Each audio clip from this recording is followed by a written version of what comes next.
Assalamualaikum warahmatullahi wabarakatuh. Alhamdulillahi rabbil alamin.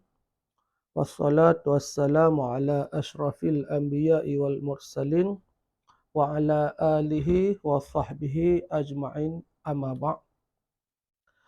Puji dan syukur kepada Allah Subhanahu wa taala atas segala limpahan rahmat dan nikmatnya kepada kita semuanya.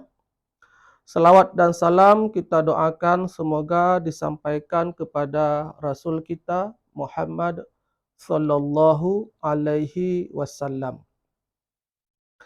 Baik para pendengar RRI Pro 1 Kota Lok Semawai, pada hari ini insya-Allah kita akan membahas satu topik iaitu babul amri bil muhafadhati ala sunnati wa adabiha. Ya. Bab perintah untuk menjaga sunnah dan adab-adabnya. Ya. Kurang lebih bahasa kita adalah bab perintah menjaga sunnah. Ya. Tentu kita sudah sangat sering mendengar kata-kata sunnah dalam kehidupan. Ya. Ini tergantung sunnah dari sudut mana kita melihat. Ya. Kalau sunnah dalam fikih itu ada istilahnya sesuatu yang dikerjakan mendapat pahala dan bila ditinggalkan juga tidak berdosa. Kan ada istilah wajib, sunnah, gitu kan, makruh dan sebagainya. Nah, tetapi sunnah di sini bukanlah sunnah itu maksudnya. Ini lebih kepada sunnah adalah mengikuti Rasulullah sallallahu alaihi wasallam. Ini juga sunnah. Artinya kalau sesuatu itu sesuai dengan ucapan Rasul, pengakuan Rasul, perilaku Rasul, ketetapan Rasul dan sebagainya, itu dinamakan sunnah, kurang lebih ya. Dan bila tidak sesuai, itu namanya bukan sunnah. Ada juga yang mengatakan bid'ah dan sebagainya. Jadi kita berbicara dalam konteks sunnah adalah kesesuaian dengan apa yang dilakukan, yang diucapkan, yang diakui ataupun yang diberi contoh oleh Rasul kita Muhammad sallallahu alaihi wasallam. Baik, sebagaimana kita maklumi bahawa Nabi Muhammad sallallahu alaihi wasallam adalah nabi dan rasul kita yang tempat kita, rujukan kita untuk mengikuti seluruhnya, ya. Karena setiap umat itu kan ada nabinya, gitu kan. Kita tidak langsung melihat dengan kitab Allah Al-Quran, tetapi diutuskan juga nabi ataupun rasul, ya. Jadi ini adalah untuk memudahkan kita, memberikan contoh dan sebagainya. Ya. Dan Rasul Nabi Muhammad sallallahu alaihi wasallam adalah nabi akhir zaman. Artinya tidak ada lagi nabi setelahnya. Dan kita adalah sangat beruntung menjadi umat Nabi Muhammad sallallahu alaihi wasallam. Nah, di dalam kitab Riyadhus Shalihin ini ada bab khusus yang menerangkan tentang perintah untuk mengikuti sunnah. Ya. Ini terdapat di dalam bab ke-16 ya, bab ke-16 dalam kitab Riyadhus Shalihin karangan Imam Nawawi. Ya. Di sini disebutkan beberapa ayat dan juga hadis yang berkaitan dengan mengikuti sunnah, perintah mengikuti sunnah. Dan ini karena ayat dan hadisnya banyak, jadi kita akan membahas dalam beberapa pertemuan. Mungkin dua, paling banyak tiga. Kalau selesai dua pertemuan. Ya. Jadi ini pertemuan pertama dalam bab perintah mengikuti sunnah. Baik, kita baca ayat yang pertama. Al-Hasyr ayat 7. A'udzu billahi minasyaitonir rajim. Wa ma atakumur rasulu fakhudhuhu wa ma nahakum anhu fantahu. Ya. Ini firman Allah ya. Wa ma dan apa, apa-apa yang rasul yang didatangkan oleh rasul maka ambil, khudhu, maka ambil. Wa ma nahakum anhu fantahu, dan apabila Rasul mencegahnya, melarangnya, maka fantahu, jangan, jangan ambil. Jadi ini sebenarnya ayat ini kalau kita lihat asbabun nuzulnya ini berkaitan dengan persoalan ghanimah dan fe, artinya persoalan dengan harta rampasan, ya.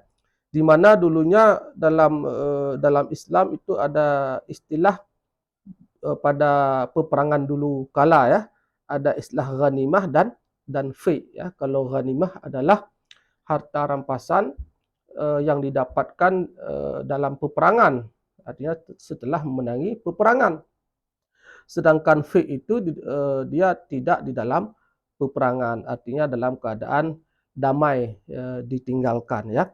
Dan ini ada pembahasan khusus, ya, kita tidak bahas tentang ini, dan ini pun menjadi topik tersendiri, ya. Kita tidak memperlebar di persoalan ini. Hari ini kita membahas bahwa ayat ini sebenarnya berkaitan dengan apa yang diberikan oleh Rasul. Jadi Umar diberikan bahagian oleh Rasulullah Shallallahu Alaihi Wasallam. Namun Umar, sahabat Nabi itu menolak, artinya lebih cenderung berikanlah kepada orang yang lebih membutuhkan. Ya, begitulah akhlak yang seharusnya kita ikuti sebenarnya, ya, karena merasa ada yang lebih butuh, berikan kepada yang lain, kurang lebih seperti itu. Namun wa ma atakumur rasul, sehingga turunlah ayat ini. Apa yang diberikan oleh Rasul, terimalah. Ini menjadi satu pelajaran kepada kita, walaupun ayat ini khusus dilihat dari asbabun nuzul, tapi hukumnya berlaku umum dalam hal apa saja dan untuk kita semua, ya. Di antara hal yang dapat kita ambil dari ayat ini bahwa kalau memang kita diberikan dengan cara-cara yang benar, itu tidak salahnya kita menerima. Ya, tetapi yang tidak baik, kurang baik adalah meminta-minta. Itu kurang baik. Tetapi kalau diberikan, ambil saja. Ya, ini kurang lebih makna daripada ayat ini. Ya. Dan kalau kita perluas lagi juga bermakna, ya, apa yang diberikan oleh Rasul itu adalah sesuatu yang sudah benar, ya, kan? Apa yang diberikan oleh Rasul itu adalah sesuatu yang sudah benar. Jadi ambil saja, tidak perlu melawan Rasulullah, melawan Rasulullah Shallallahu Alaihi Wasallam. Ya. Kenapa benar? Karena pada ayat yang lain dijelaskan, An-Najm ayat 3 dan 4, wa ma yantiqu anil hawa in huwa illa wahyun yuha. Wa ma yantiqu anil hawa, artinya tidaklah Rasulullah Shallallahu Alaihi Wasallam itu berbicara berdasarkan hawa nafsunya, berdasarkan pribadinya, keinginan hasratnya sendiri, bukan, ya. Tetapi in huwa illa wahyun yuha, ya. Apa yang disampaikan oleh Rasulullah Shallallahu Alaihi Wasallam adalah wahyu, ya. Wahyu yang diwahyukan kepada Rasul kita. Nah, makanya di sini kebenaran Rasulullah itu berbeda dengan kita. Kalau kita hari ini berbicara, itu tidak menjadi hukum. Tidak menjadi hukum, kalau Rasulullah itu menjadi hukum, ya. Sebagaimana kita maklumi dalam sumber hukum Islam, itu kan banyak, ya. Ada yang disepakati, ada yang diperselisihkan, ya. Ada Al-Quran, ada Sunnah, ada ijma', ya. Ijma' pun terbagi, ya, ijma' sahabi ataupun sebagainya yang bukan sahabi. Qiyas ini sudah mulai, bahkan banyak lagi, ya. Banyak lagi, ya. Itulah, tetapi yang disepakati itu tidak banyak, ya. Tetapi ya itulah tergantung bagaimana, ya. Karena dalam mazhab tertentu juga banyak menggunakan qiyas, ya. Karena qiyas, kenapa kita butuh qiyas? Karena tidak semua, alasannya bagi yang berpendapat qiyas itu adalah karena tidak semua persoalan di dalam kehidupan ini telah ada hukumnya. Tidak semua persoalan telah ada hukumnya. Sehingga mereka terkadang mencari ilat. Kenapa sesuatu itu diharamkan misalnya, dicari ilat kenapa. Ya. Kalau ilatnya dapatnya sama, berarti hukumnya sama. Nah, seperti diharamkan khamar. Kenapa diharamkan khamar? Karena khamar itu memabukkan. Jadi ilatnya apa? Memabukkan. Nah, jadi sesuatu yang memabukkan itu dikiaskan kepada khamar. Jadi menjadi hukumnya apa? Hukumnya haram. Nah, ini bagi yang berpendapat tentang adanya qiyas. Ya. Dan ini pun kita tidak menjelaskan lebih banyak di sini. Ya. Tetapi kita fokus lagi bahwa kita berbicara tentang perintah mengikuti sunnah. Nah, kenapa kita harus yakin betul dengan Rasulullah Sallallahu Alaihi Wasallam? Karena itu adalah wahyu, wahyun yuha. Ya. Berbeda dengan kita, makanya kita bukan wahyu. Tidak ada kita wahyu. Nah, ini jangan salah. Makanya jangan sesekali berpendapat yang nyeleneh ataupun yang aneh-aneh seperti yang kita lihat hari ini. Misalnya berhaji tidak perlu ke Mekah dan sebagainya. Ini tentu akan menjadi persoalan karena hari ini tidak ada lagi ajaran baru. Yang ada adalah ajaran Rasulullah Shallallahu Alaihi Wasallam. Jangan membuat ajaran baru karena hukum itu telah selesai ya. Bila ada kasus-kasus baru, ya ini baru para ulama beristihad. Tidak semua orang mampu beristihad. Ya, makanya yang mampu beristihad itu adalah ulama, artinya orang-orang yang sudah menguasai banyak ilmu.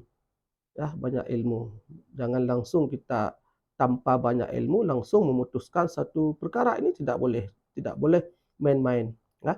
Kalau di Indonesia ada istilahnya MUI, Majelis Ulama Indonesia. Nah, mereka akan sidang dengan mengeluarkan satu fatwa. Ya, fatwa. Begitu juga di Aceh misalnya, ada juga MPU namanya, Majelis Permusyawaratan Ulama. Ya. Itu juga mereka akan sidang untuk menentukan sesuatu, dan di situ pakar-pakar, bahkan yang diundang bukan hanya pakar dari segi fikih saja misalnya. Kalau berkaitan dengan medis, kedokteran, mereka juga melibatkan dokter, artinya melibatkan pakar-pakar di bidangnya. Nah, lalu mereka membahas lalu mengambil satu kesimpulan yang disebut dengan fatwa. Ya. Bahkan di setiap negara Muslim itu ada lembaga seperti itu.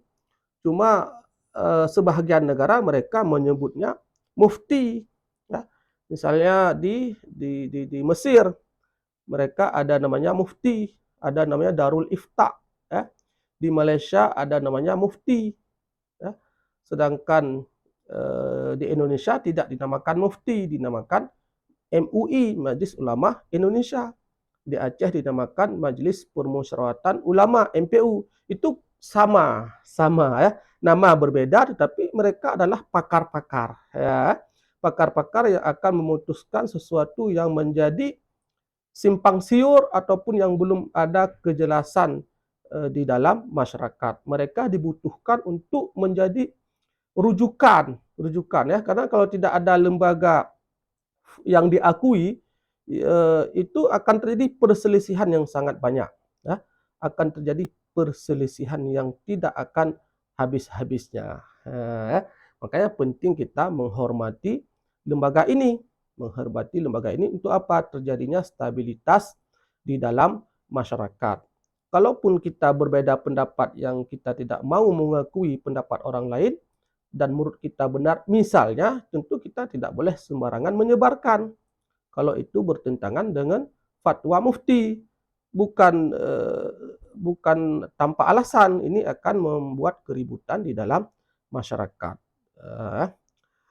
Nah, kita lihat ayat lain yang berkaitan dengan ini, yaitu Ali Imran 31.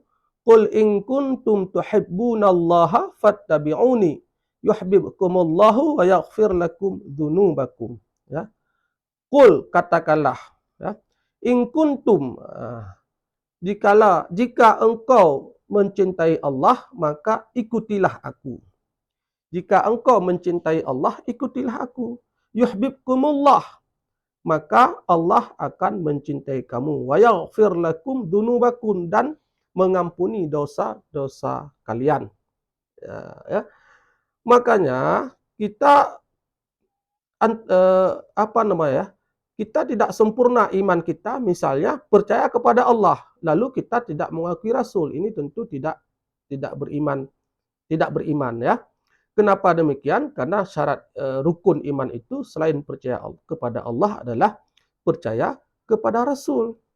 Di antara maksud percaya kepada Rasul yaitu juga mempercayai adanya Rasul dan juga mempercayai tentang ajaran yang dibawa oleh Rasulullah Shallallahu Alaihi Wasallam. Tidak boleh kita mengatakan Rasul tidak benar. Tidak boleh kita menyalahi pendapat Rasul. Tidak boleh kita memperolok-olokkan Rasulullah. Ya.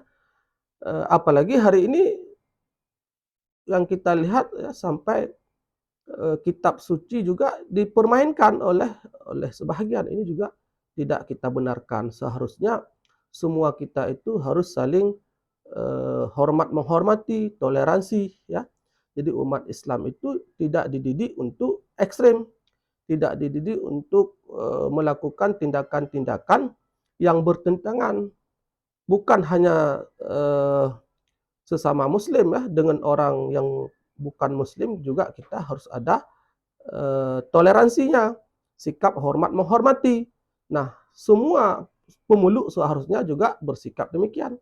Mereka juga harus punya toleransi terhadap perbedaan, baik itu perbedaan agama yang memang dari dulunya berbeda. Rasulullah juga bisa hidup berdampingan dengan orang-orang yang berbeda agama. Karena pada Rasulullah juga ada orang-orang yang tidak Islam. Tidak semua pada masa Rasulullah itu Islam semua. Tidak. Ada juga orang Yahudi dan sebagainya.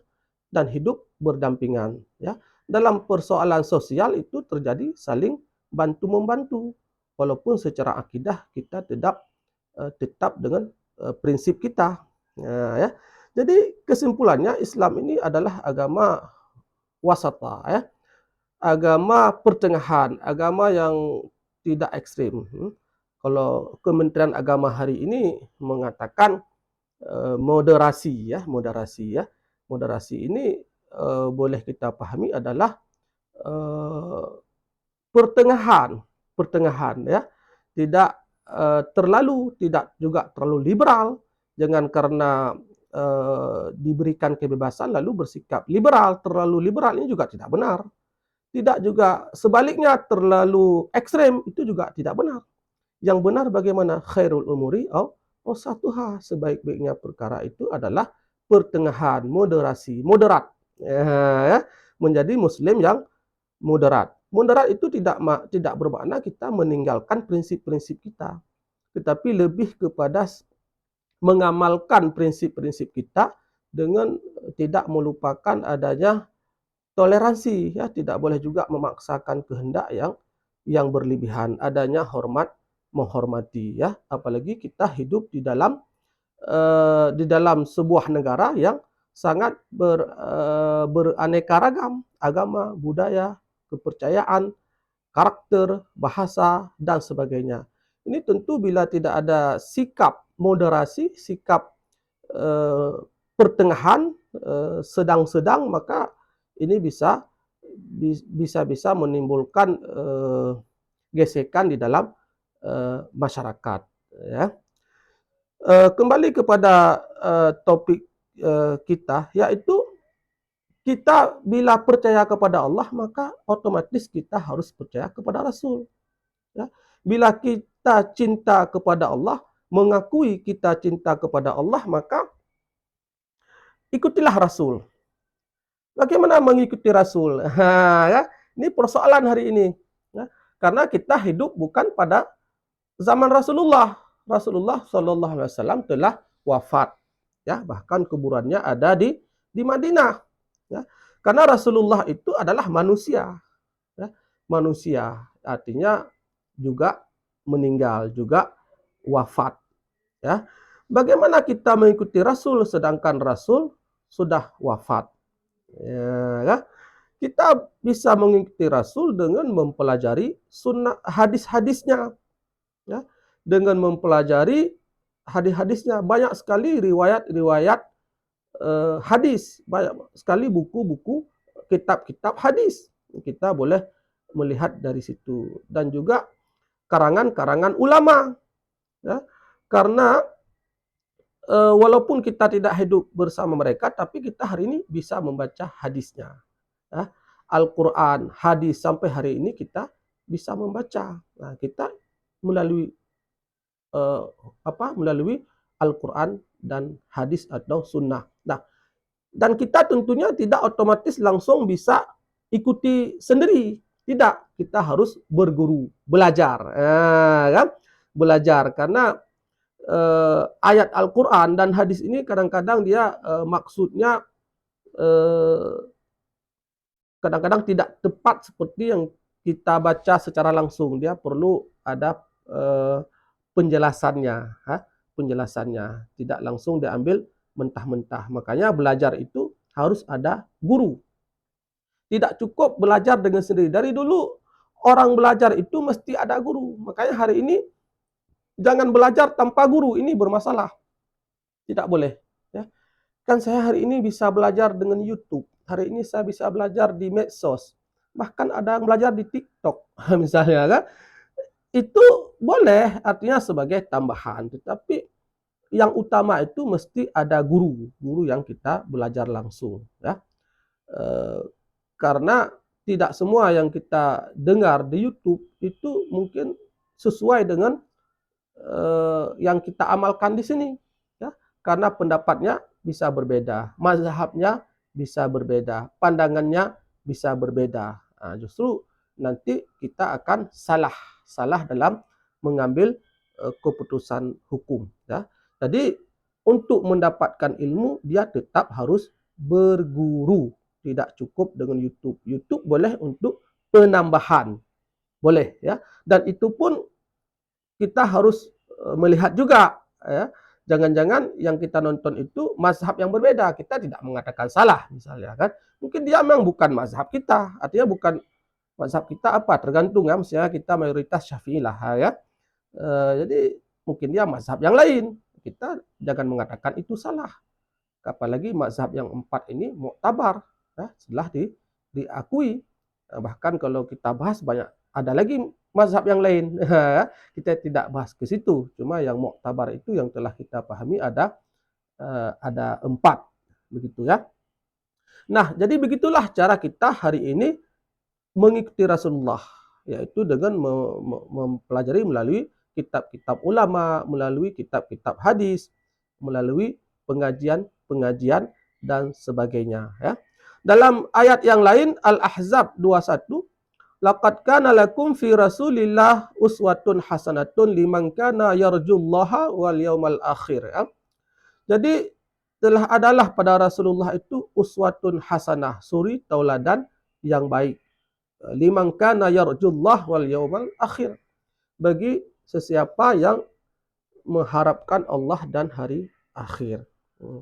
Artinya pribadi Rasulullah ini adalah layak diikuti, karena beliau layak menjadi teladan bagi kita. Nah, kalau kita membahas lebih jauh, apalagi kita mendalami kitab-kitab hadis, memang tidak ada satu sisi yang kita bisa menyalahkan Rasulullah Sallallahu Alaihi Wasallam. Berbeda dengan kita hari ini, siapapun, ya, itu memang ada kelebihan-kelebihannya, ada. Tetapi juga ada kekurangan-kekurangannya, ya kan? Ada juga banyak kekurangan-kekurangannya. Apalagi kita hidup dalam zaman seperti ini. Kita sudah zaman akhir zaman, ya. Ini banyak persoalan. Jadi hari ini tidak ada yang sempurna kita. Siapapun kita, ya, sering tergelincir ke dalam kesalahan, kemaksiatan dan sebagainya, ya. Kalau kita ingin melihat kesalahan, kekurangan orang-orang, maka sungguh kita tidak mau belajar. Karena semua punya kekurangan, tetapi ya kita kembali ilmu tetap ilmu. Kita juga harus memahami yang menyampaikan tersebut pun adalah manusia biasa yang bisa juga ada kesalahan. Kita harus profesional, ya. Jangan terus melihat orang bersalah, tentu kita juga adalah orang yang bersalah. Nah, tetapi Rasulullah sallallahu alaihi wasallam ini adalah tidak demikian, ya. Beliau dijaga oleh Allah Subhanahu wa taala atau maksum. Ini yang bedanya. Kita tidak maksum, tapi Rasulullah adalah maksum, ya. Kita kita hari ini memang tidak bisa mungkin 100%, ya. Tetapi usaha kita harus mengikuti Rasulullah, ya. Bahkan dalam buku-buku, ya, yang dikarang oleh orang-orang yang non muslim, ya, itu juga menempatkan Rasulullah Shallallahu Alaihi Wasallam itu sebagai orang yang paling berpengaruh di dunia. Itu nomor satu, ya, nomor satu. Karena memang kalau dikaji itu memang luar biasa akhlaknya, kepribadiannya, ya. Terutama setidaknya kita akan melihat Rasulullah Shallallahu Alaihi Wasallam itu tidak mengedepankan kepentingannya, tidak mengedepankan kepentingan dirinya atas orang lain. Beliau selalu menyayangi umatnya. Kalau bahasa kita masyarakatnya lah kalau kita pemimpin, kan. Yang beliau pikirkan bagaimana nasib kita. Itu yang beliau risaukan. Itu yang beliau sangat sangat menjaga. Beliau kalau persoalan makan itu terus membagikan kepada orang lain, ya. Kalau ada kelebihan terus dia sedekahkan, dia panggil, dia bagi-bagi. Tidak menumpuk kekayaan. Tidak menyimpan untuk dirinya ataupun keluarganya, ya. Bahkan kita melihat itu Khadijah, ya, Aisyah itu tidak hidup di dalam kemewahan. Mereka sering tidak makan. Mereka sering tidak makan. Bukan mereka tidak mampu mengumpulkan kekayaan. Bukan tidak mampu, tetapi kalau ada langsung diberikan. Mereka tidak menyimpan di rumahnya ataupun di bahasa kita di rekeningnya. Tidak. Tidak, mereka terus membagikan. Nah, siapa hari ini yang bisa mencontoh Rasulullah Shallallahu Alaihi Wasallam, ya? Sehingga mereka Rasulullah itu benar-benar merisaukan kita.